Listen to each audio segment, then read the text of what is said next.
Test, test, 1, 2, 1, 2. Quick test.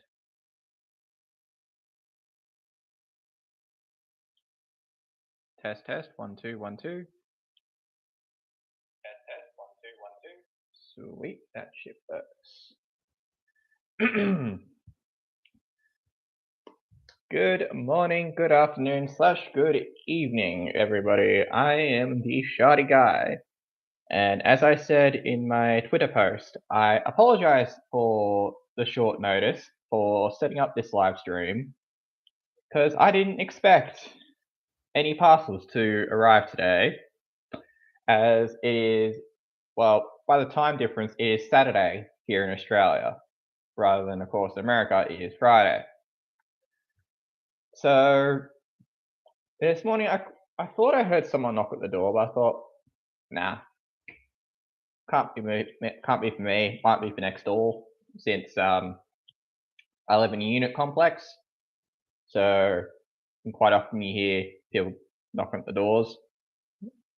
So yeah, and then about 20 minutes ago, I look out the front and there's a parcel waiting at the door. So I am kind of glad that they chose to leave the parcel where it was and not take it back to the post office or wherever, because then I'm in trouble. So anyway, that's a quick brief of it all. Let's get this show on the road. So, first, here's the box.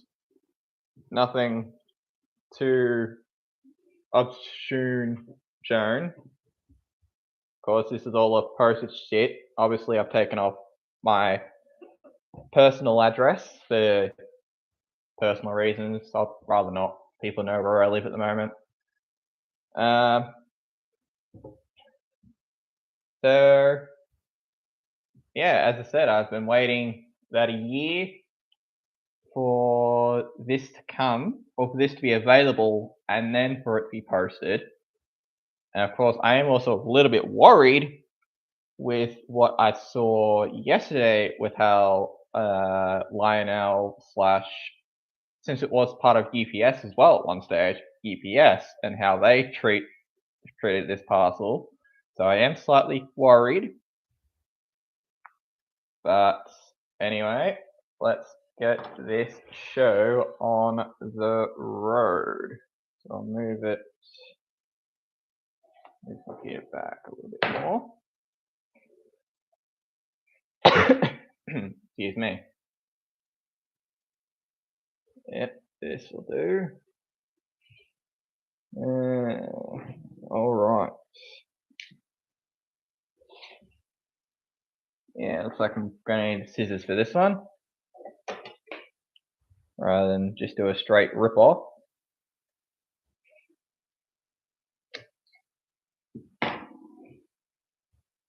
I am definitely nervous, and you will soon see why.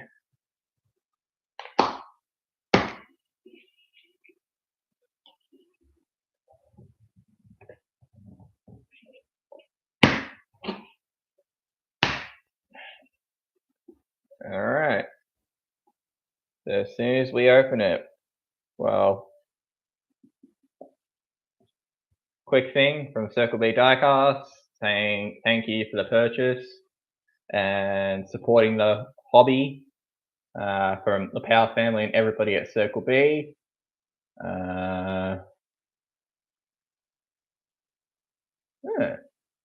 Where your purchase fuels real race cars, thanks for your purchase. And a bit of a Circle B thing from 2021, Kansas, Corey LaJoy. I have no idea. Obviously, postage information. Again, I won't show this for security reasons and personal reasons.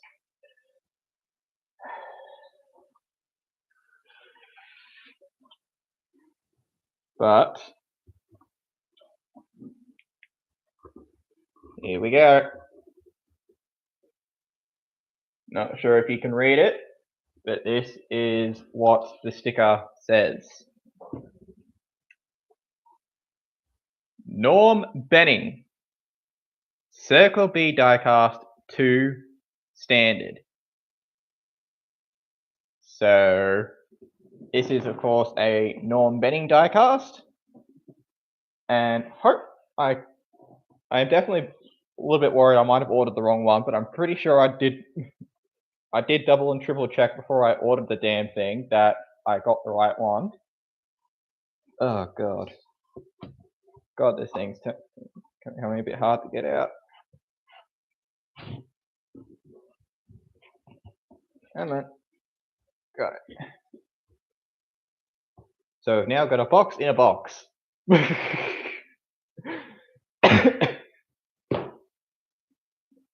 So yeah, this is the outer edge of the box. Thankfully, it does feel quite secure. Doesn't feel like there's been any issues with it.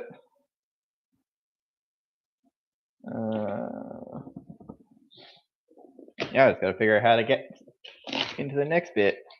There we go.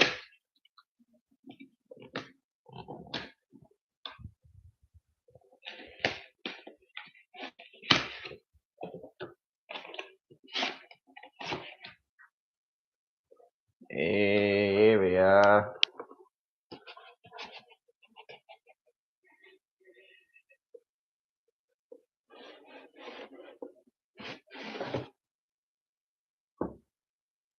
Wow, it's actually come quite well. I mean, there are some slight tears, but I mean, it's come from overseas, all right? So I got to give some patronage when it's happened.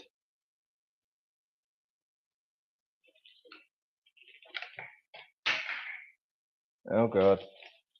I hope that bit is supposed to fall out.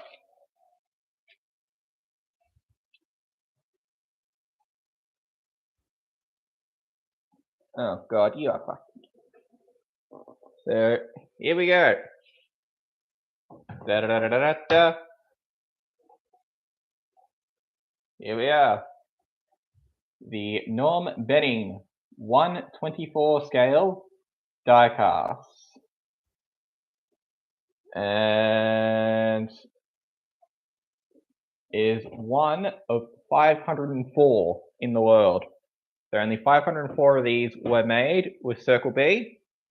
And yes, I am definitely grateful to be one of them.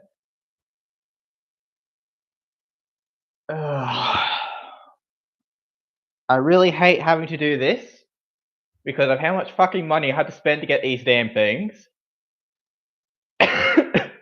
I really hate having to open it and get them out of their box. But unfortunately, to show the next part, I kind of have to.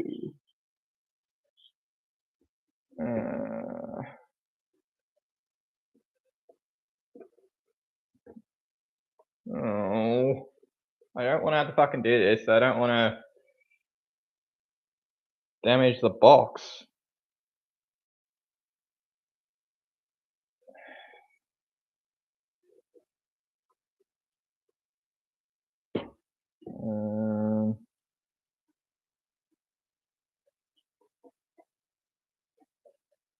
Seriously, you'd think with something like this, it'd actually be somewhere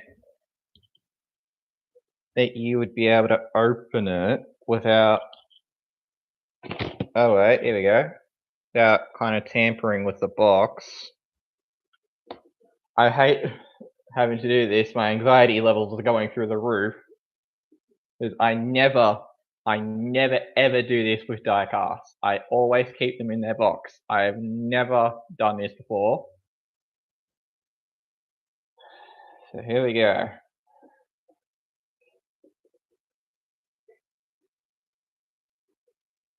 Okay, thank fuck, I got the right one. Here we go.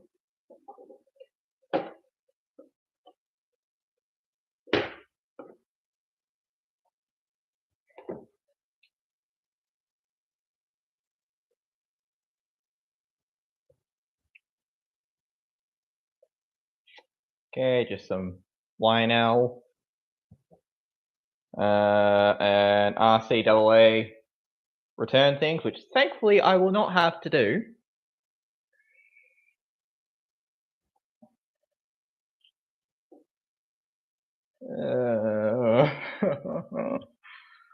I hate doing this.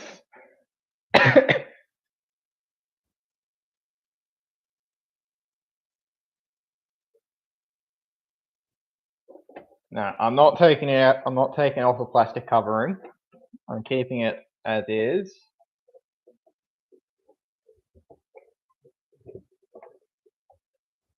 As you can see, this is the one that's got all the names on the trucks. So there were 2 diecasts you could have chosen from. There was the Knoxville one, which I've got. This one had all the names on the back of the people who entered or who put their name down to go on the trucks. So that was the Knoxville diecast. And then there was the Bristol one that was just the generic, similar to this, but just doesn't have the names on the back. It just has the normal Circle B logo. And of course, as you can see, this one is the Knoxville one. Why did I get the Knoxville one instead of the Bristol?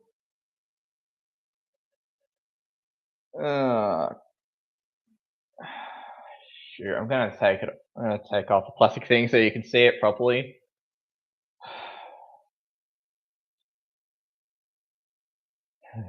I hate doing this. I feel like I need like latex gloves so that I could, like, I'm handling something precious. Honestly, this kind of is very, very precious to me, and at least I kind of get to feel how a diecast feels now. So if I move it in closely and get it in zoomed enough,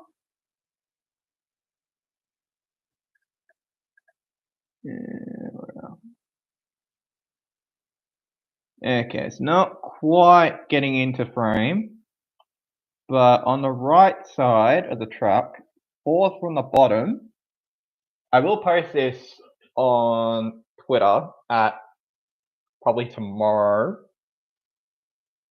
so that it gives people a little bit of time to view the diecast on its own without, before I can do what I want to do.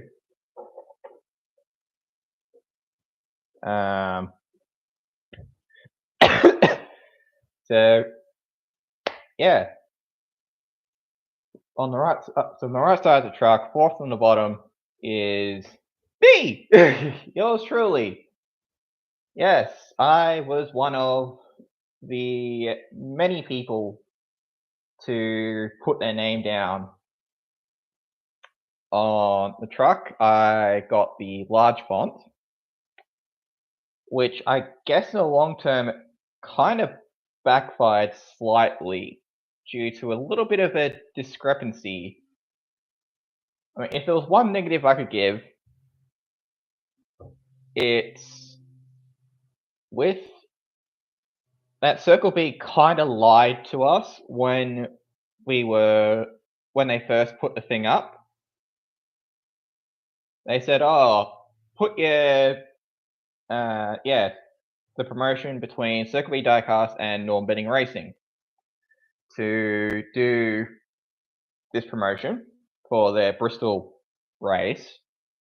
So I guess this is kind of, I'm a little bit confused on why they decided to put the names on the Bristol diecast and not on the Knoxville diecast rather than the Bristol diecast, because, well, Bristol was first, so you would have thought you put that one as that diecast, and then Knoxville put that one as the generic, despite the fact that the actual scheme was across 2 different.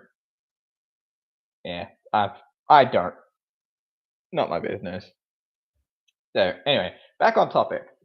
So of course you had the three font size choices: the small font, medium font, and the large font.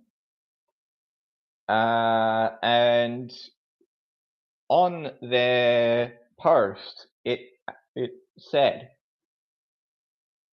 that as part of the deal, your names would then end up on the diecast. However, there was a little bit of a catch here. If you wanted to have your name on the 1/24 scale diecast like this, they could only guarantee large font and medium font. Which I know you're probably thinking, oh, okay, well, if you're pretty much guaranteed to be on the 1/24 scale, why didn't you just get a medium font rather than spending extra for the large font? Well, it's because originally there was supposed to be a 1/64 scale diecast made as well. But for the 1/64 scale, you could only do the large font. Only the large font was going to end up on there. There was no guarantee nobody else was going to make the cut. So, thinking how I was, and kind of going, well, I'll move it down a little bit so you can actually see the diecast. There we go. I'll move back a little bit more. So, yeah, I kind of thought, well, I'm a 1/64 scale diecast collector. And yes, it'd be really, really cool to have my name on a very own diecast. So I thought, okay, well, I'll get get the large font, so my name's on the 1/64 scale. And then a fair bit of time passed. And I mean, we're kind of waiting for it to come through. You'd think it would have come up basically straight after the event. Nope. And yeah, kind of the weeks and months are going by. And I'm kind of thinking, like, what's the go with the Norm Benning diecast? And I had messaged them a couple of times, and I asked them, like, what's the go with the Norm Benning diecast? Is that still going ahead? And yeah, all I kept getting was a generic, oh yeah, it's coming soon, it's coming soon. Don't worry, it's coming soon. So yeah, be waiting.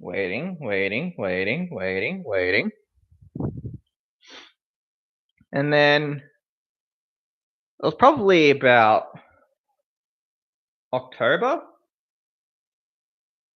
I think. I think it was October. It might have been a little bit, might have even been November, is when the diecast finally became available for pre-order. So yeah, Bristol was, I think Bristol was way back in April, but that's around Easter. So you would have thought that the diecast would be available for pre-order like May, June, not back in October or November. And this is just for pre-orders, by the way. So yeah, and then you actually look at it, and only the 1/24 is available.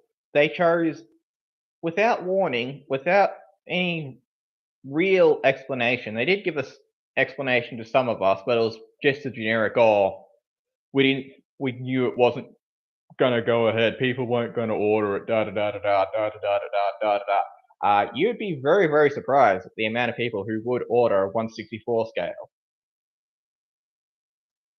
Because yes, Norm Benning, he's not the most popular name. He's not the biggest household name in NASCAR. He's not going to be for. He's not going to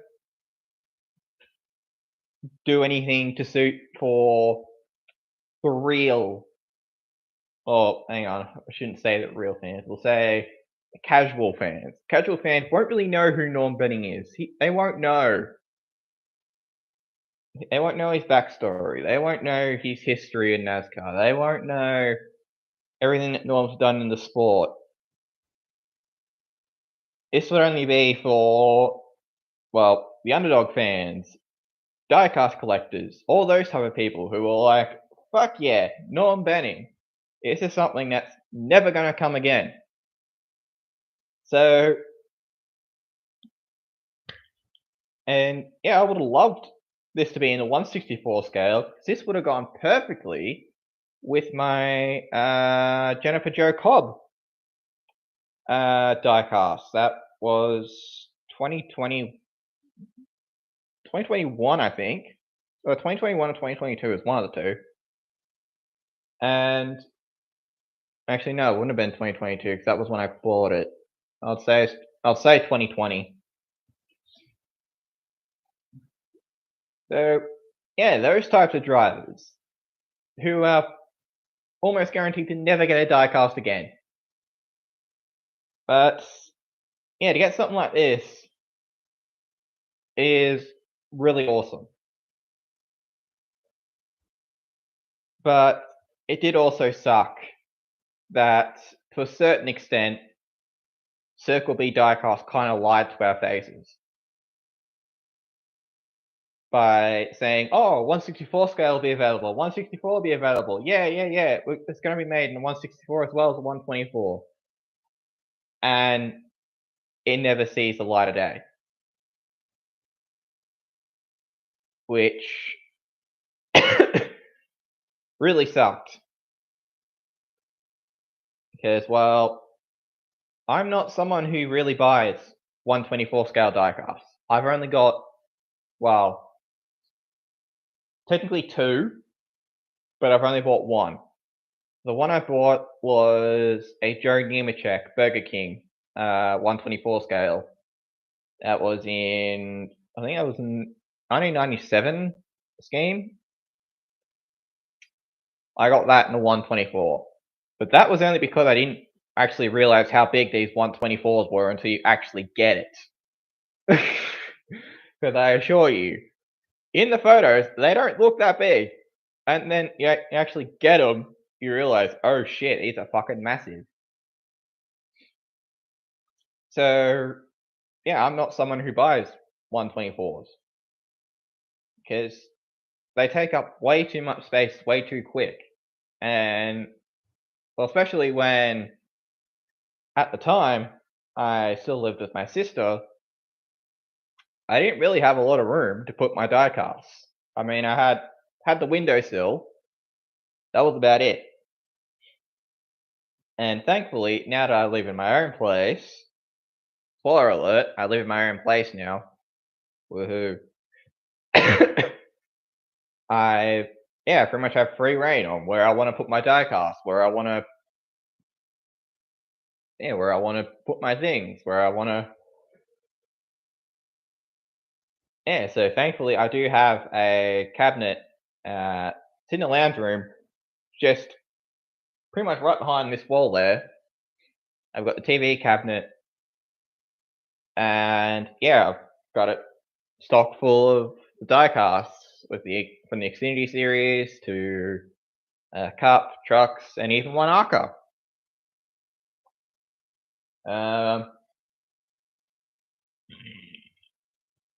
Excuse me. So yeah, really, even basically from the very start when I first got diecast, no joke, the first diecast I bought were an Ed Pomper, Jennifer Jo Cobb, Jordan Anderson. Those were, well, three of the first five diecasts I ever bought. The other two were Bubba Wallace and Michael McDowell. So I guess Bubba Wallace he was kind of an underdog at the time, but he's obviously not one now. Michael McDowell was kind of the same. He's an underdog driver, or underdog team. He's kind of an underdog driver. I mean, at the time he was very much one, but he's obviously not really now. He's more a upper mid pack driver, and I do hope he does get into the chase on points this year. So I'll definitely be keeping an eye on him, and hopefully he can hold on and potentially have a good playoffs run. So anyway, back to this. So yeah, I do admit, admittedly, when it was first, especially when it wasn't really announced, you kind of had to ask them personally whether 164 was going to be made or if it was just going to be the 124s. And yeah, it was only then when they admitted, oh, yeah, we didn't think it was going to, not enough people were going to order it, and we would have had to cover too many of the diecasts for it to make the quota. Because Circle B diecasts are made no matter what, since they are sponsored by Circle B Diecast. So yeah, these diecasts are made no matter what, and however our pre-orders are done, Circle B then covers whatever's left for it to make the quota, which it might have changed, but I'm pretty sure it's 10,000 for. Actually, no, I don't think it's 10,000. I'd say 1,000. At least 1,000 164s and 500 124s. I think that's the benchmark. It might be different, but as far as I'm aware, that are the quotas. If they're less than that, that's when you get the dreaded DNP, which unfortunately is becoming a very, very consistent theme this year. I honestly can't think of the amount of diecasts that actually made a quota this year. There's probably only about 10, maybe 15. Which also, with the amount of quota issues that are happening, teams like Norm Benning won't do diecasts anymore. I mean, Mike Harmon, or CHK as now known, they've tried, but more often than not, they don't make quota. Front Row Motorsports, they have kind of struggled. I think their Loves one this year finally made quota after quite a few years.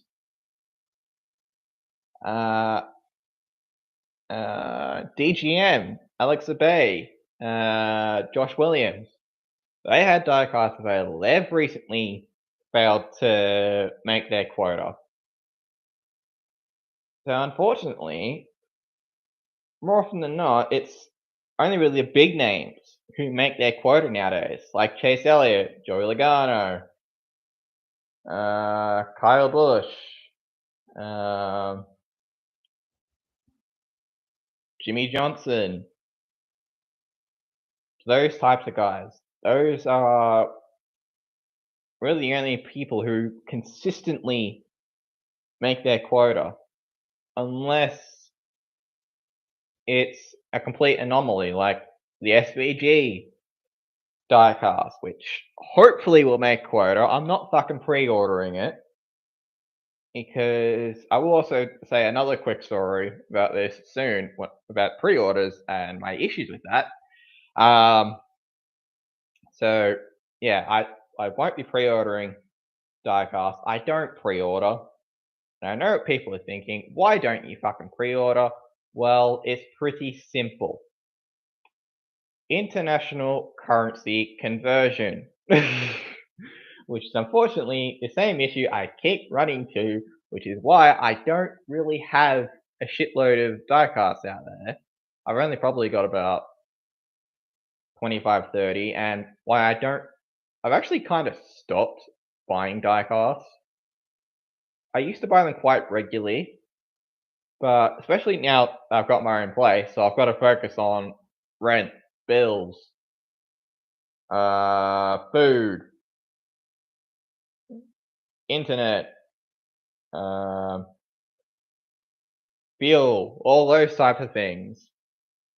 Quite often than not, I don't have the amount of money set aside that I'd be able to look at it and go, oh, okay, so I can buy some, I can have some money to go buy some diecasts.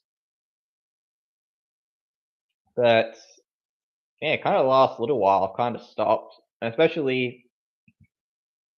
I mean, last month I probably could have, which is when I bought this. I literally only bought this a couple of weeks ago, so I'm surprised. That's another reason I'm surprised it's actually here. Because normally it will take about a month at least for the diecast to go from America to Australia. It normally takes about a month transit. So I admit, even I was surprised when it rocked up today, and especially with how quick it went from US to Australia, especially when I bought the bare minimum postage, which so obviously there just wasn't a lot of things being posted.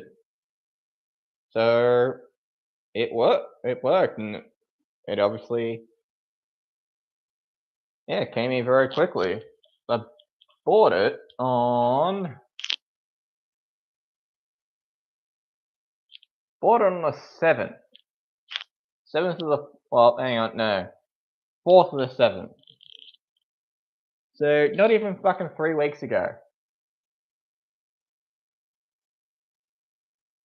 Not even 3 weeks ago I bought it and it came here. And yeah, this was. So I wonder how much of the international.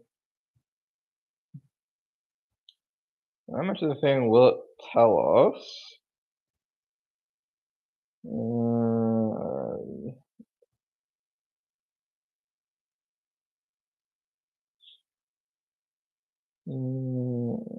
Sad.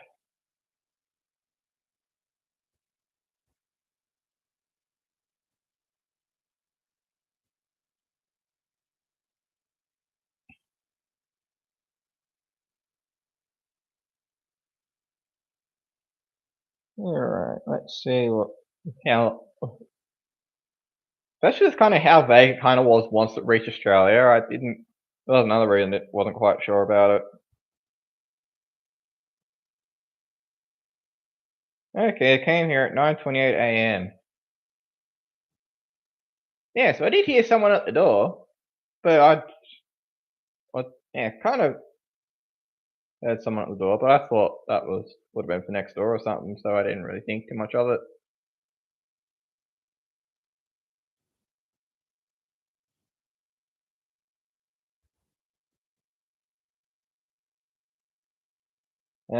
Anyway, as I was saying, back on topic. Um,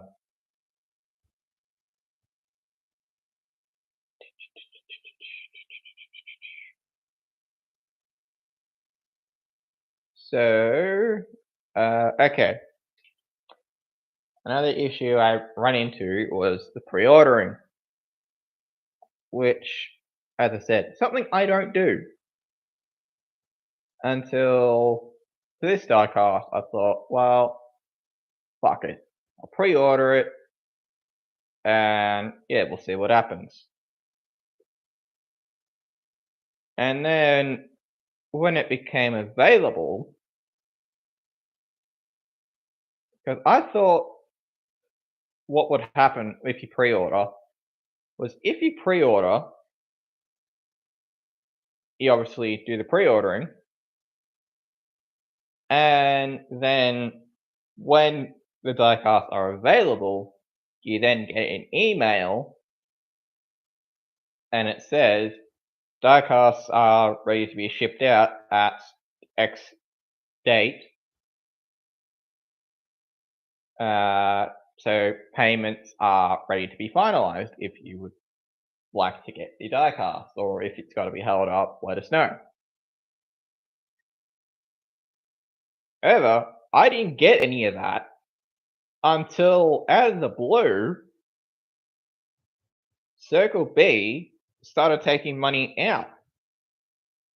And I wake up one morning and I look at my emails and it says, error processing your payment.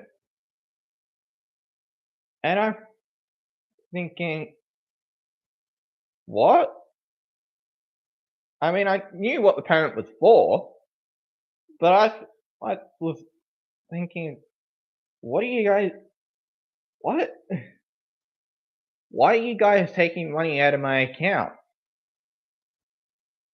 Like, I thought you guys, what? So, anyway, so originally the warnings were, it was something to do with, it was to do with the change of address and the change of card. Um, so, well, the address, that was because, yeah, well, since doing the pre-order and that coming out, I'd obviously changed addresses. So, of course, they weren't identical to my profile since I hadn't updated my profile because I didn't think I needed to. So yeah, comes through on the profile. Well, yeah, so I changed the profile, do all that, and then fix the address, and I think, okay, that's fine, should be fine now.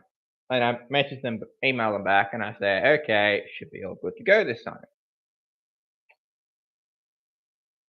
Next morning, I then get the quote unquote third and final warning, which pretty much means this is your last warning. You either fix up what needs to be fixed or your thing gets cancelled. And yeah, like, well, I'm trying to get it fixed, but I don't know what the issue is. So in the end, I thought, because there was about $450 that had been taken out of my account that was in the middle of processing. So that was $450 that I couldn't access until it gets brought back after about 7 days, which is more than, well, $450. That would, well, my rent's $330 a week, so that's already more than that. And then, well, let's say I got to go do grocery shopping, so that's about $100. So that's already about $430. And then I've still got to get fuel. Still got to do, well, if power bill rocks up, that's $150 out of the way. Gas bill, that's about another $100. So I'm thinking, fuck it, just cancel the order. I don't have time for this shit. I'm not sending you any more money. So yeah, pretty much up yours.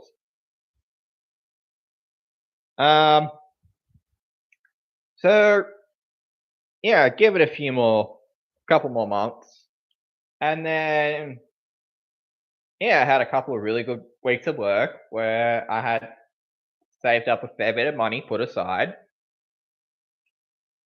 So I looked at it and thought, well, you know what? Fuck it. Let's um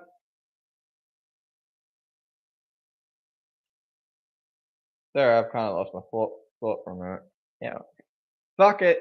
Let's give it another go. So I knew it was going to cost a little bit more than what it was due to, once again, international currency conversion. You're gonna hear that one a few times. So yeah, so I send the email through. I send the thingo through. Yeah, make a new payment. Get all that done. Send it through. Should be done. Should be all good to go. I don't see what the issue is. Everything's added up. Next morning, Circle B Diecast emails me twice. Payment declined due to issues with address. And well, this is basically the basis of it. There's a bit more of a technical term what the issue was, but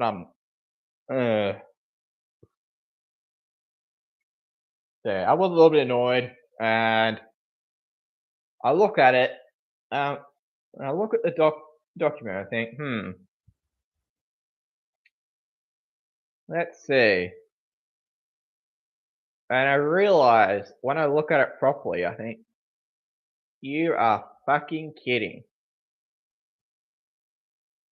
The issue was, so remember, I live in a unit.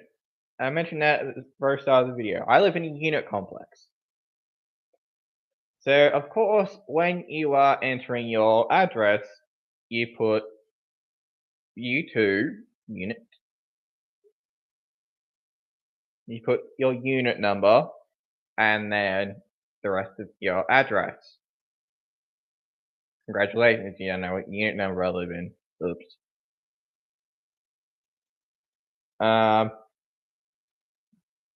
So, yeah. But the reason why it wasn't accepting it was with one of the, because you got to put in your billing address and your shipping address. I realized with the, I think it was the, can't remember which one it was, whether it was the billing or the shipping. When I sent it through, I accidentally, for one of them, I put an / to put a split on the unit number and the rest of your address, which is, as far as I'm aware, what you're supposed to do.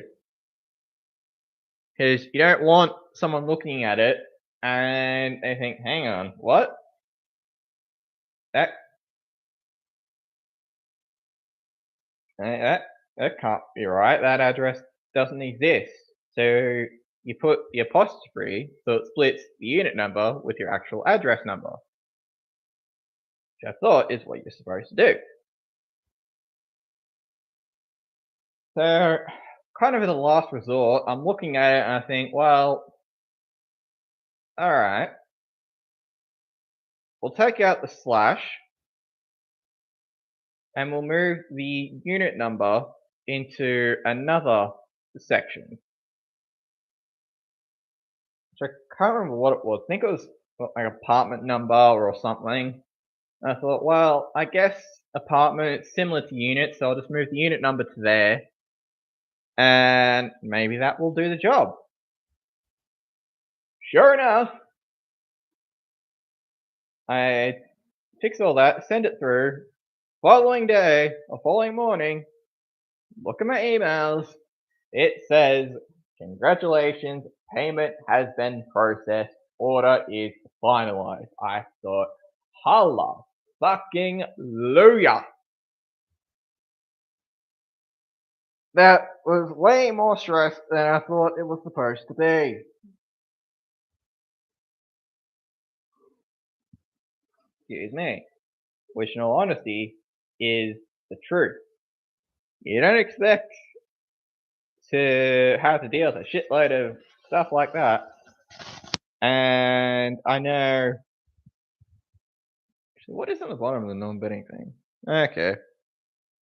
Well, at least I can actually finally read what's on the bottom of the Lionel things. Rather than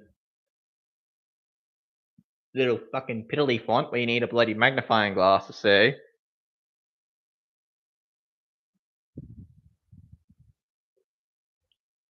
Well, hopefully I remember how to put this thing in properly when I'm done. Once I've got it back in the box. So I might do that now.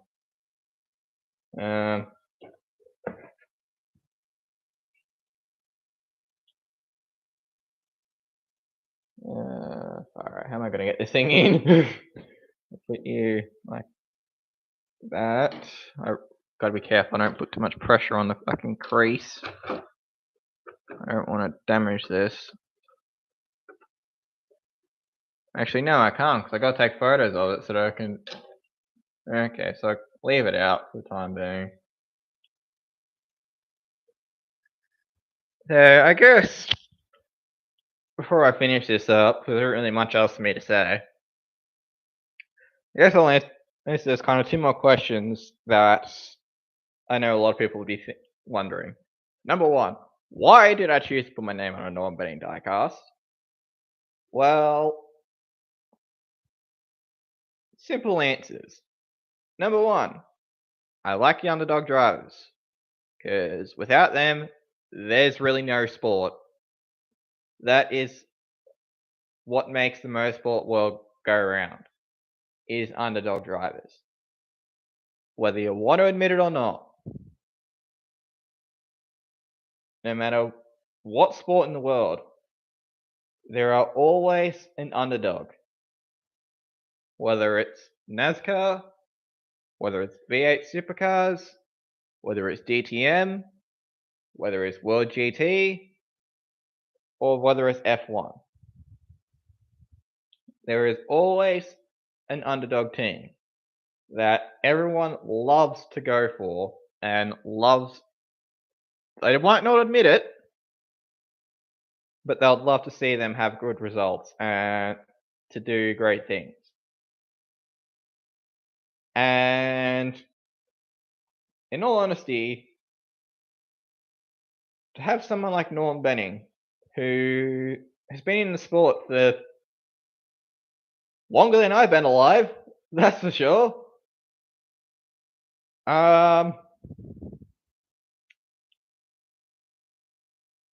Even despite the fact that he has the budget of probably an oily rag and hopes and dreams.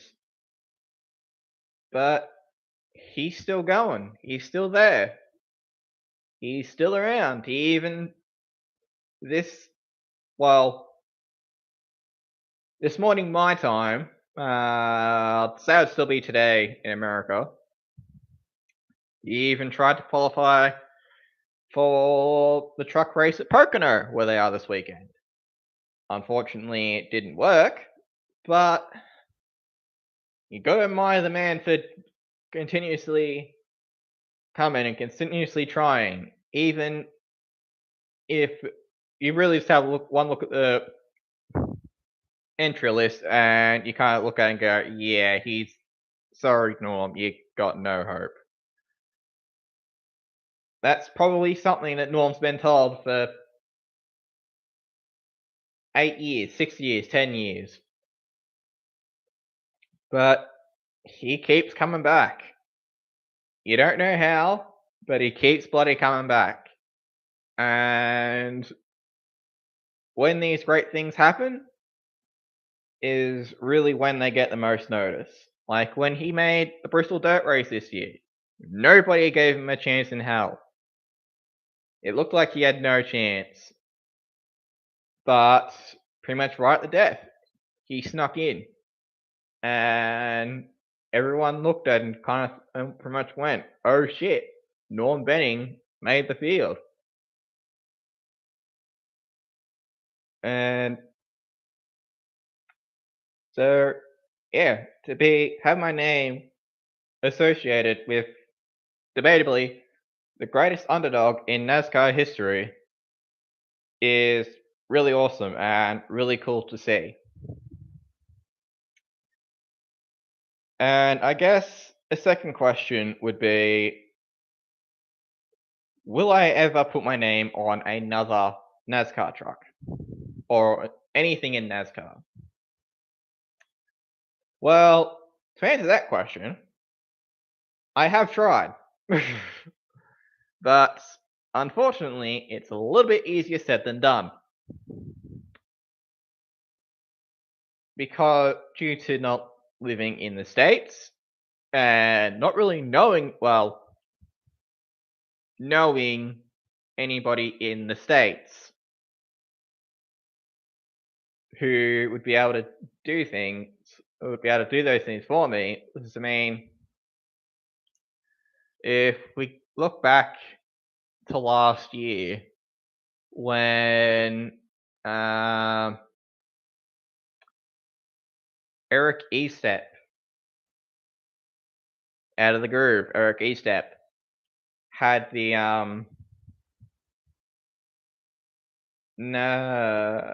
when they did the scheme for the Xfinity race last season, there was the opportunity to put your name on the car. Well, I mean, in that circumstance, I was a bit slow. I was too slow, which I mean was kind of expected due to the fact that, well, they basically put it up when you're in the middle of sleeping. Time difference, gotta love it. So, of course, there's always going to be people who are going, yeah, and they might might put these things up, but it won't. But it's only available for American people. Or if you are going to pay, you have to live in America, which clearly I do not.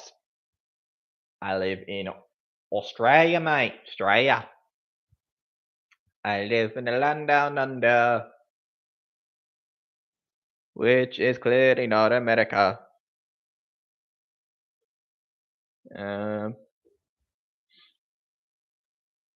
So yeah, because I don't live in America, there have been times where I've unfortunately missed out. I mean, and even just this year when they did the cup effort with excuse me, with Live Fast. There was actually still spots available when I saw it, and yeah, went to put my name down, and yeah, they wanted the address, and clearly, I don't live in America, so unfortunately, I missed out on a really awesome opportunity due to not living in the good old US of A.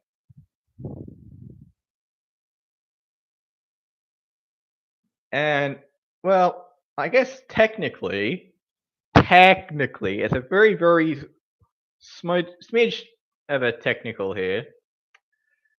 Braden Laster, I think that's how you pronounce his name, or the Pizza Man.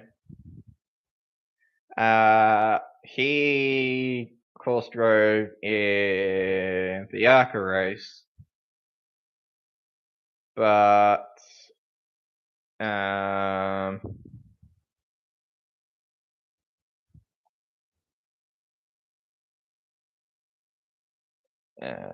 whilst he did finish last, a part of his stickers was the Tour Car series, which I am a part of. I'm not one of the higher ups in it, but I'm involved in it. I'm one of the people who drive one of the cars. Not actual, it's just a simulation, but still, I'm one of the drivers in the series. So, yeah, whilst it was cool to see Tour Car as part of it, so technically I was kind of a part of another NASCAR effort, but obviously I was more there in spirit. And of course, there have been other opportunities where they're like, "Oh, yeah, get your name on the car, and then you'll be part of the VIP experience. You'll get VIP tickets to go to the event and to be with the team and all that." And I just look at it and think, well, that's all well and good, but how the fuck am I going to get there? Because, well, it's really not that simple. It'll be at least a 15-hour flight from Australia to the US. And that's if you go straight over there. If you have to take other stops, it takes even bloody longer. Probably at least a day. And then, of course, you'd have to manage probably a rental car, accommodation, and all that jazz. Oh, and passports as well, because I don't have one, so I'd have to get a passport as well. All very likely out of my own expense, just to go to America for a VIP experience that probably won't really feel like a VIP experience with all the fucking money I'd have to put forward to it.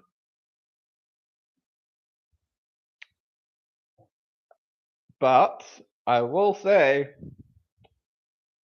over the past few days, there has been an effort that I have put my name down to end up on another truck. I'm not going to say who it is, because I want to keep a slight element of surprise to it. But I can say that I have sent through some payments to have my name on another deck lid of another truck. I guess I will give a clue that will very likely give it away, but I'll say it anyway. It is a team that Norm Benning does have an association with. So obviously, it's a watch this space on that situation. Is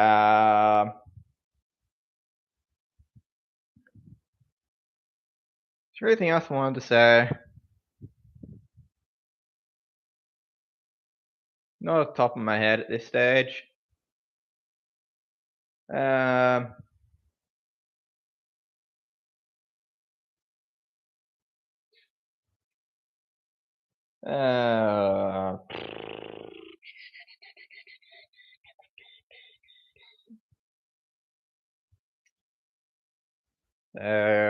Yeah, this will pretty much wrap this up as far as I'm concerned. Oh, I guess I will quickly address the status of the channel, since I have done a few live streams, but I haven't really posted anything of note in over a year. So I guess a couple of you are probably wondering, am I still doing videos, or have I just Thanos myself out of existence?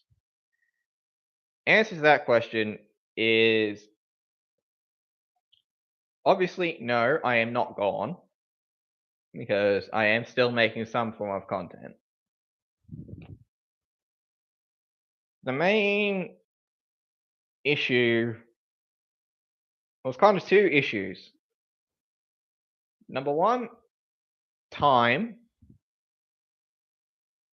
because well, this week's been very, very quiet on the work front, so I've been able to do a little bit of script work. But then the issue is, then of course it's scripting, then it's finding the things you want to add to the video, then it's recording, then it's editing, then it's finally fucking submitting.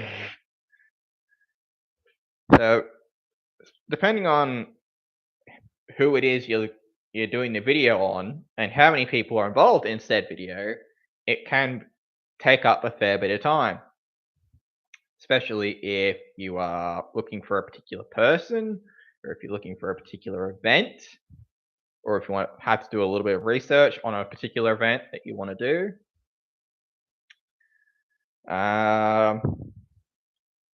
So yes, there is a couple of videos I do have in mind that I could do, but obviously it's just getting the wheels in motion and getting what I need. So no, I am not dormant. I am still planning on making some form of YouTube content,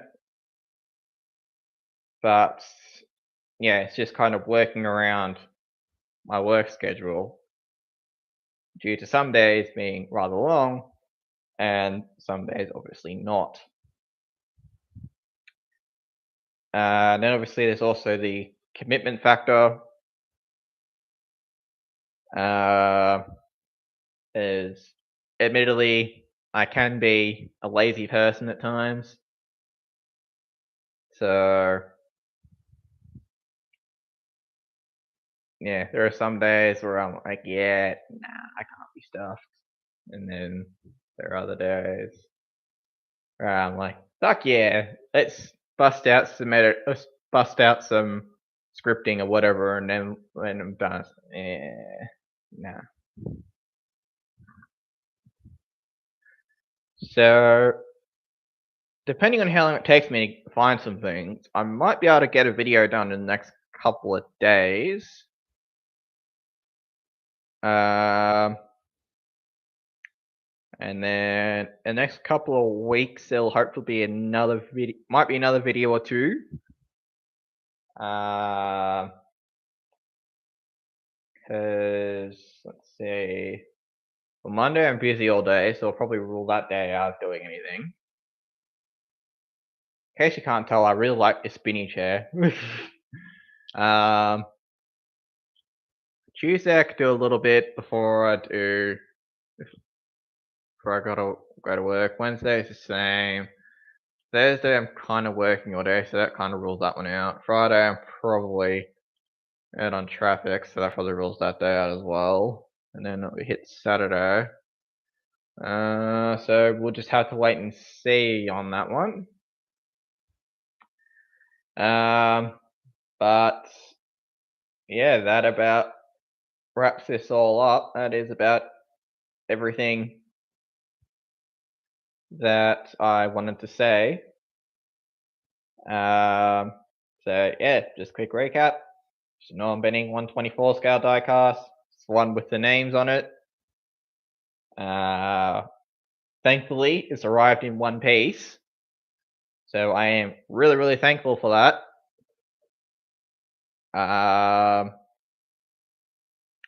But until then, until I post again, like, share, and subscribe. Follow me on Twitter. I've been the Shardy Guy. Thank you all for watching, if you watch this back. And I shall catch you on the next one.